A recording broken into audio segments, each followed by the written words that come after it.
क्या आपके भी गुड़हल के पौधे एकदम सूख रहे हैं, पत्ते झड़ रहे हैं, पीले पड़ रहे हैं और जो फूलों का आकार है वो भी काफ़ी छोटा हो गया है? तो मैं आज आपको इसका रीज़न बताऊंगी, साथ साथ में इस प्रॉब्लम को कैसे सॉल्व किया जा सकता है उसके बारे में भी सारी इन्फॉर्मेशन दूंगी। आप लोगों के बहुत मैसेज आए हैं इस टॉपिक से रिलेटेड, तो मैंने सोचा चलिए इस टॉपिक पे वीडियो बनाना बहुत ज़रूरी हो गया है। तो देरी ना करते हुए चलिए फिर वीडियो को स्टार्ट करते हैं। हेलो एवरीवन, कैसे हैं आप सब लोग। लव फॉर गार्डनिंग में आप लोगों का बहुत बहुत स्वागत है।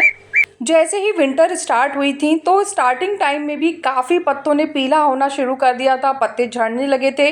लेकिन फिर धीरे धीरे समय के हिसाब से पत्ते फिर से ग्रीन होने लगे थे, फूलों की क्वांटिटी भी हो गई थी अच्छी खासी और कलियां और फूलों के आकार भी ठीक हो रहे थे।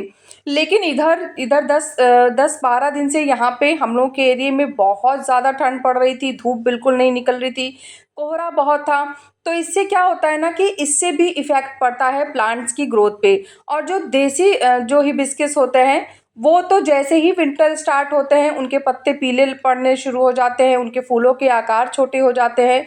या फिर एक रीज़न और होता है, जैसे कि आप मेरा ये गुड़हल का प्लांट देख रहे हैं, इसमें बहुत ही सुंदर रेड कलर के फूल आते हैं और बहुत क्वांटिटी में फूल आते हैं। लेकिन इस समय इसके पत्ते भी बहुत ज़्यादा पीले पड़ रहे हैं और साथ ही साथ इसके फूलों का आकार भी बहुत छोटा हो रहा है।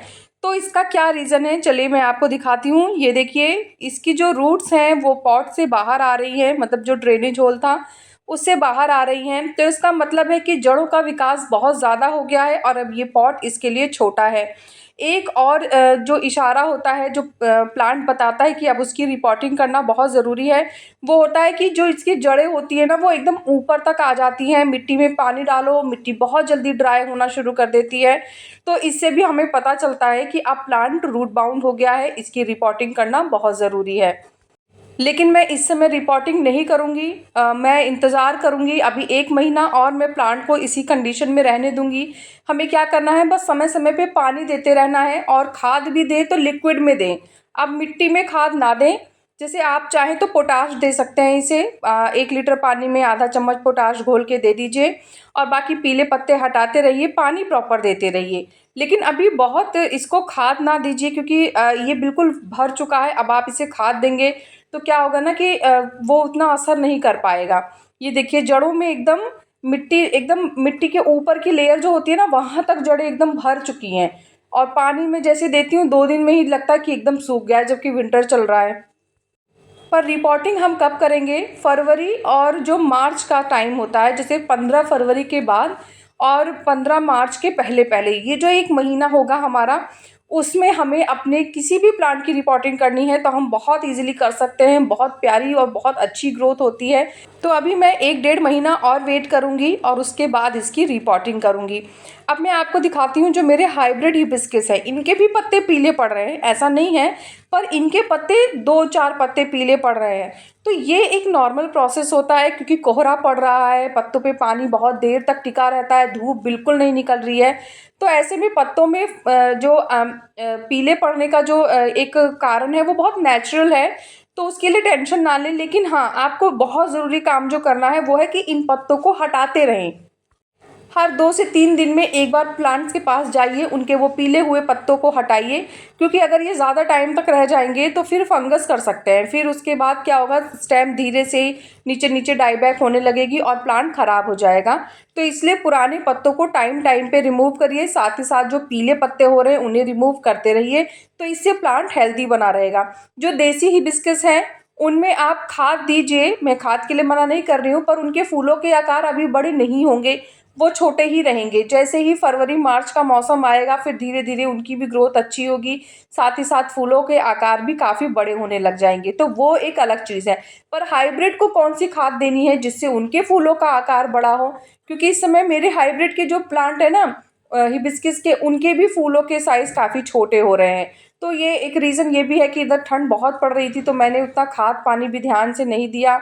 बस ये है कि समय समय पे जब मुझे लग रहा था तो मैं पानी दे दे रही थी। तो अब इनको मैं खाद भी देने जा रही हूँ, उसी के साथ साथ पूरी केयर भी आपको बताती रहूँगी। और हाँ, प्लांट को इस समय फुल सनलाइट में रखें। जितनी भी बढ़िया धूप मिलती है आपके गार्डन में, आपके टेरेस पे, जहाँ पे भी, आप इसको ऐसी जगह पे रखें जहाँ इसको पूरे दिन की अच्छी धूप मिले, क्योंकि जितनी बढ़िया धूप मिलेगी, कलियों की जो क्वांटिटी है वो धूप पे बहुत डिपेंड करती है। जैसे कलियों का झड़ना भी कम धूप मिलने की वजह से होता है, कलियों का कम आना भी कम धूप की वजह से होता है, और कीड़े और फंगस का लगना भी कम धूप की वजह से होता है। तो ये सन लविंग प्लांट है, इसको जितनी आप धूप देंगे ये उतना ही अच्छे से ग्रो करेगा। चलिए अब खाद के बारे में बात कर लेते हैं। तो खाद कौन सी देनी है, कितनी क्वांटिटी में देनी है और कब कब देनी है, चलिए अब हम उसके बारे में बात करते हैं। तो सबसे पहले तो मिट्टी की हल्की सी गुड़ाई कर लें। जो गुड़हल का प्लांट होता है उसको बहुत ज़्यादा गुड़ाई करने की ज़रूरत नहीं होती है, लेकिन हाँ तब भी महीने में 2 बार तो आप इसकी गुड़ाई ज़रूर करें। जैसे 15 दिन में 1 बार कर सकते हैं, और इसकी बहुत गहरी गुड़ाई नहीं करनी चाहिए, हल्की हल्की गुड़ाई करें आधा इंच तक की, क्योंकि इसकी जड़ें ना बहुत नीचे नहीं होती हैं। जैसे रोज़ का प्लांट होता है उसकी जड़ें काफ़ी नीचे होती है, जब आप उसकी गुड़ाई करते हैं तो रूट्स नहीं दिखती हैं, लेकिन जो हिबिस्कस होता है इसकी जड़ें ऊपर होती हैं, तो इसलिए गुड़ाई करते समय हल्की गुड़ाई रहे, इसका ध्यान दें। अब ये जो खाद है, ये जो आप देख रहे हैं, ये है NPK का 0050। ये प्लांट की ग्रोथ के लिए और प्लांट की फ्लावरिंग के लिए बहुत ही अच्छा होता है।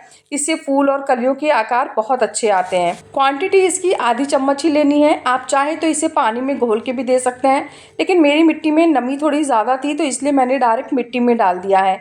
आप चाहें तो 1 लीटर पानी में आधा चम्मच आप NPK का 0050 और आधा चम्मच आप यहाँ पे एप्सम सॉल्ट ले लीजिए, क्योंकि मैंने अभी अभी जो इस्तेमाल किया है ये एप्सम सॉल्ट ही है, आधा चम्मच। तो क्या करना है, 1 लीटर पानी में इन दोनों को आधा आधा चम्मच लेके और घोल लेना है, और आप इसको मिट्टी में डायरेक्ट डाल दें। क्योंकि मैंने पानी में ना घोल के इसे मिट्टी में ही डाल दिया है, तो इसलिए मैं पहले इसे अच्छे से मिट्टी में मिक्स कर लूँगी, और मिक्स करने के बाद ही मैं इसमें पानी दूँगी। अब इन दोनों को डालने से फ़ायदे क्या होंगे, चलिए इसके बारे में बताती हूँ मैं। तो जैसे मैंने इस प्लांट में खाद दी है, सेम इसी तरीके से मैं अपने दूसरे गुड़हल के प्लांट में भी दे दूँगी।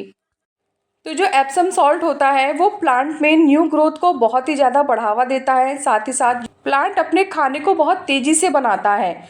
और हाँ, एप्सम सॉल्ट हमें 2 से 3 महीने में एक ही बार इस्तेमाल करना चाहिए, लेकिन जो NPK का 0050 है वो आप महीने में 1 बार दे सकते हैं।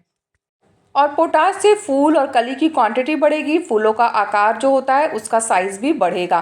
तो ये दोनों खाद इस समय देना बहुत ही ज़्यादा फ़ायदेमंद होगा। साथ ही साथ एक सरसों की खली की मैंने खाद बनानी आप लोगों को सिखाई थी। अगर आपने नहीं देखी है वो वीडियो तो मैं चैनल पे आई बटन पे लिंक लगा दूँगी, नहीं तो फिर आप मेरे चैनल या पेज पे जाके भी देख सकते हैं। तो उसको भी महीने में 1 बार देते रहिए। इतना देने से क्या होगा, ग्रोथ बहुत अच्छी होगी, फूल और की क्वांटिटी भी बहुत ज़्यादा आएगी, और साथ ही साथ बहुत हेल्दी रहेगा प्लांट। आपको कहीं से भी वो बीमार या फिर मुरझाया हुआ कभी नहीं दिखेगा, एक अलग ही चमक दिखेगी आपको प्लांट के ऊपर। खाद देने के बाद अब मैंने इसमें पानी डाल दिया है, क्योंकि मैंने मिट्टी में खाद डाली है। अगर आप पानी में मिक्स करके दे रहे हैं तो फिर आपको अलग से पानी देने की ज़रूरत नहीं है। इंसेक्टिसाइड का स्प्रे ज़रूर करते रहें। गुड़हल के पौधे में इंसेक्ट की प्रॉब्लम बहुत आती है, तो आप हफ्ते में 1 बार अच्छा इंसेक्टिसाइड स्प्रे करें, और अगर प्रॉब्लम इंसेक्ट की चल रही है तो 2 से 3 दिन में 1 बार इंसेक्टिसाइड स्प्रे करते रहें। ये पुराना वीडियो है जब मेरे प्लांट में बहुत ही अच्छी फ्लावरिंग हो रही थी, लेकिन इधर ठंड की वजह से जब बहुत ठंड पड़ रही थी तो प्लांट भी थोड़ा रेस्ट मोड में चले गए थे, और उस समय मैंने भी बहुत फोर्स नहीं किया था। पर अब क्योंकि हमारे यहाँ धूप काफ़ी अच्छी आने लगी है, तो इसीलिए मैंने फिर से इनको खाद दी है, ताकि ये फिर से अपने पुराने, जैसे पुराने टाइम पे बहुत अच्छा फूल दे रहे थे अभी 15-20 दिन पहले, सेम अब फिर से फूल वगैरह देना शुरू कर दें। तो सारी डिटेल, सारी जानकारी गुड़हल प्लांट से संबंधित बता दी है। इसके बाद भी कोई क्वेश्चन कन्फ्यूजन होगा तो आप कमेंट करिएगा। कैसा लगा मेरा आज का ये वीडियो मुझे ज़रूर बताइएगा। अगर आपको वीडियो पसंद आया है तो वीडियो को लाइक करें, चैनल को सब्सक्राइब करें। मिलते हैं फिर नेक्स्ट वीडियो में, तब तक के लिए बाय, टेक केयर।